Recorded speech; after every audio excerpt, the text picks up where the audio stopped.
então vamos começar falando de filiações, porque o seu partido já recebeu Sérgio Moro, inclusive considerado o nome mais consistente da terceira via. Ontem, o ex-ministro general Santos Cruz também anunciou a filiação ao Podemos e agora a sigla aguarda a chegada de Deltan Dallagnol. São reforços de peso.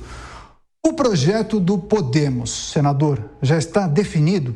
Conta pra gente quais são as aspirações da sigla. Talvez fazer um presidente da República? Olha, eu acredito que o projeto do Podemos é um projeto do Brasil, né? Com todo o respeito às diversas correntes, né? Porque o Brasil já basta de briga, de guerra, ninguém quer saber mais disso.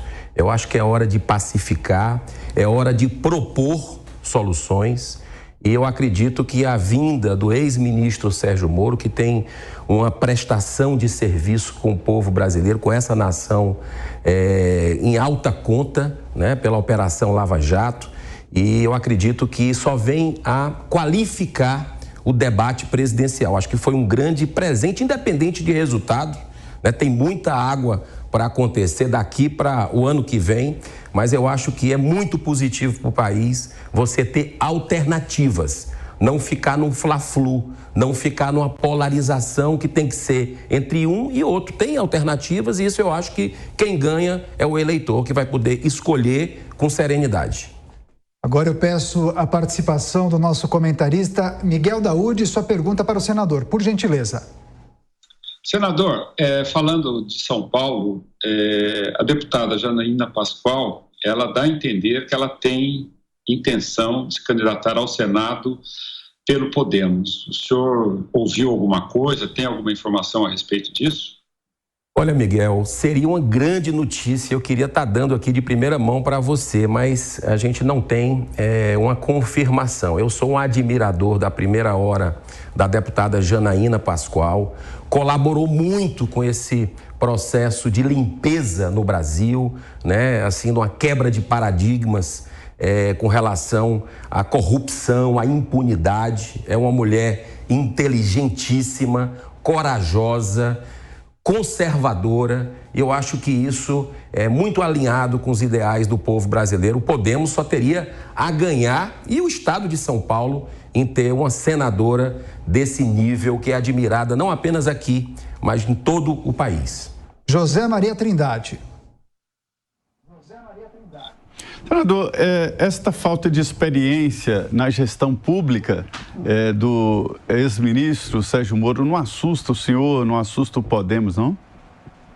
Zé Maria, de maneira nenhuma. O ministro é uma pessoa extremamente dedicada, estudiosa, que tem feito uma imersão, né, procurado ouvir com muita humildade a economistas, a pessoas da área social. Ele, desde a época que estava no Ministério da Justiça, sempre foi um homem público ali que estava dedicado, comprometido para o país. Então, eu acredito que ninguém governa só, né? Eu acredito que ele vai ter alternativas. O partido tem uma bancada do Senado muito coesa, né? Também que procura levantar bandeiras que são da sociedade legitimamente, como a questão da prisão em segunda instância, o fim do foro privilegiado. Eu fiquei muito feliz no discurso pacificador do ministro Sérgio Moro, falando com relação ao fim da reeleição,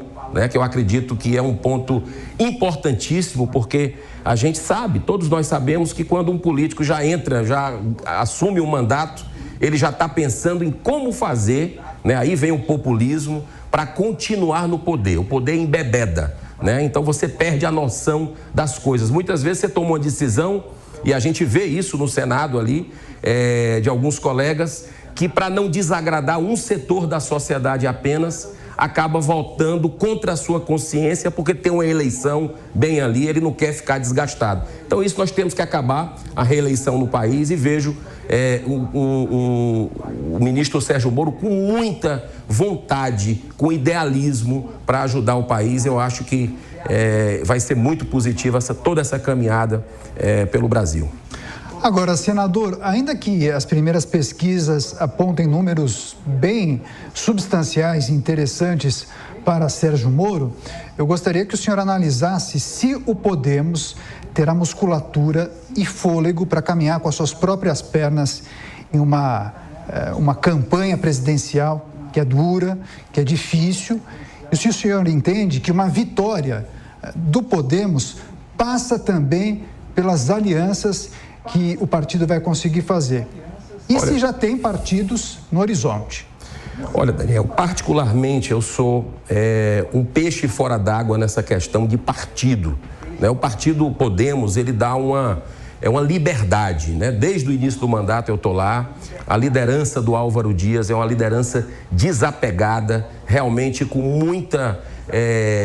muito respeito às posições e firmeza no que ele acredita, para o bem do Brasil. A gente tem diálogo dentro do partido. Eu acho que é isso que está faltando no Brasil. Agora, se dependesse de mim, o Brasil já teria a candidatura independente, a chamada candidatura avulsa, que existe em alguns países. Eu acredito que essa questão de aliança, ela tem que ser hoje olhada com muita cautela, né? Muita cautela, porque a gente sabe que dos 33 partidos que nós temos no Brasil, muitos têm problemas graves, né? E eu acredito que isso a gente precisa, sem fazer julgamentos, mas ter propostas de ideal, né? Isso é fundamental, ter alinhamento de pautas. Como eu falei aqui, prisão em segunda instância, quais são os partidos que acreditam, que apostam nisso? Fim do foro privilegiado, que eu acho que é a grande blindagem, né? O guarda-chuva da impunidade, da corrupção no Brasil. E a gente tem que saber olhar com muita humanidade, com compaixão também, para o momento que a gente vive, social, grave, econômico, e tudo isso passa por um avanço nessa questão de enfrentar com coragem a pobreza, com muito desprendimento, com muito equilíbrio. Eu vou passar a palavra para o Miguel Daúde e para o Zé Maria. Antes, eu gostaria só de pedir, viu, meus colegas, mais uma resposta do senador, porque essa semana nós tivemos a notícia da confirmação da sabatina de André Mendonça por parte do presidente da CCJ, o senador Davi Alcolumbre. Inclusive, senador, o senhor pediu que essa sabatina acontecesse no dia do evangélico. Eu gostaria de saber a razão desse pedido.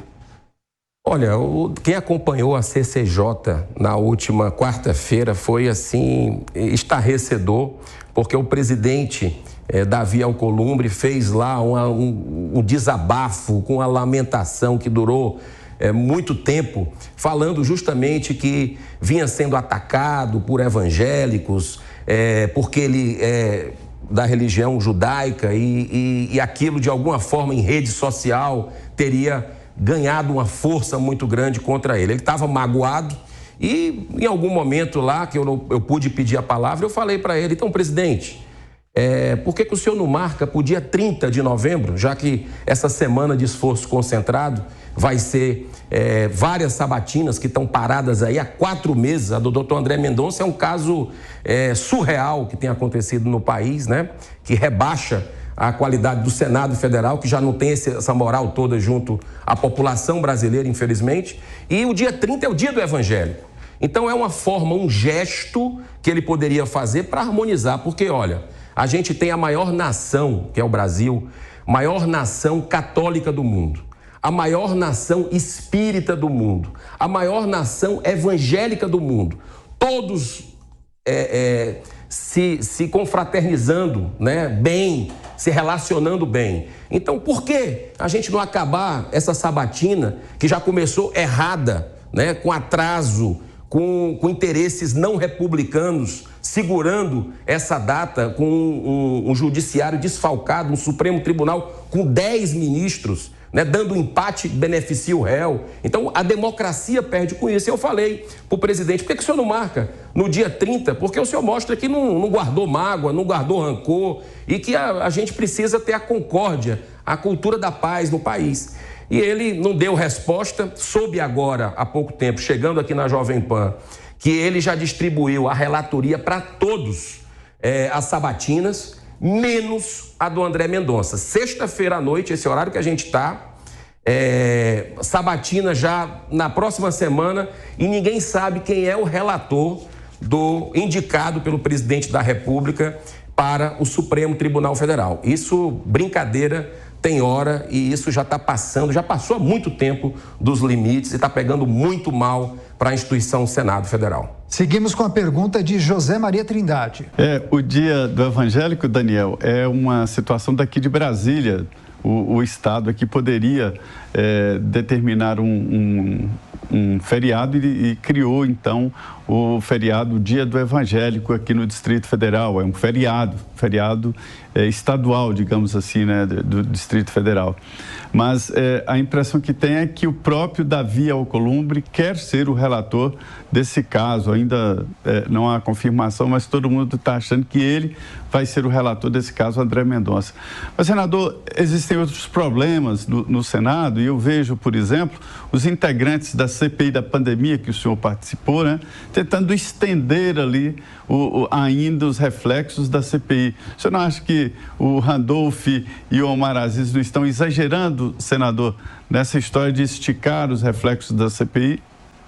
Olha, Zé Maria, você, como sempre, muito assertivo, né? E com muito conhecimento sobre o que está acontecendo. Realmente, não dá mais, né? Já saturou tudo aquilo. E eu acho que a cada dia que passa, fica mais evidente os abusos que nós tivemos na CPI da pandemia. O interesse muito claro, o interesse eleitoreiro para desgastar o governo. Eu não acho correto. Eu tenho minhas divergências com o governo, voto a favor do Brasil. Muitas pautas que vêm do governo a gente observa, analisa e vota a favor naquilo que considera alinhado com valores e princípios, e volta contra quando considera que não é bom para a nação. É assim a democracia.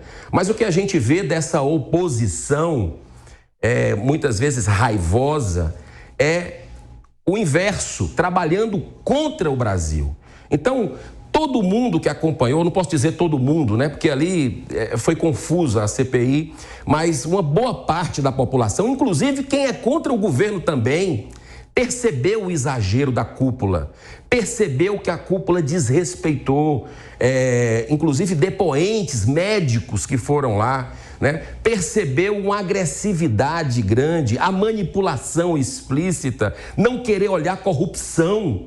O que a CPI lá do Rio Grande do Norte está dando um show. Tudo aquilo que a gente queria fazer na CPI do Senado, que não deixaram a gente fazer, e a gente tinha documentos mostrando escândalos aí, só da Polícia Federal e CGU foram mais de 150 operações mostrando desvio de bilhões de reais de verbas federais enviadas a estados e municípios. Por que a gente não quis, a cúpula da CPI blindou poderosos? É porque tem gente supostamente envolvido de governos do PT, anteriores aí a do governo Dilma, 2 ex-ministros. É isso, porque a CPI do Rio Grande do Norte está caminhando com farta documentação nesse sentido. Por que quiseram esconder isso no Senado Federal? Mas a verdade, essa é a boa notícia, a verdade e o bem sempre triunfam. Não adianta querer esconder, porque quando chega a hora da verdade, vai brotar, e eu acho que a justiça será bem feita para esses malfeitores que usaram a dor das pessoas, o desespero das pessoas nessa pandemia para se beneficiar com verba pública.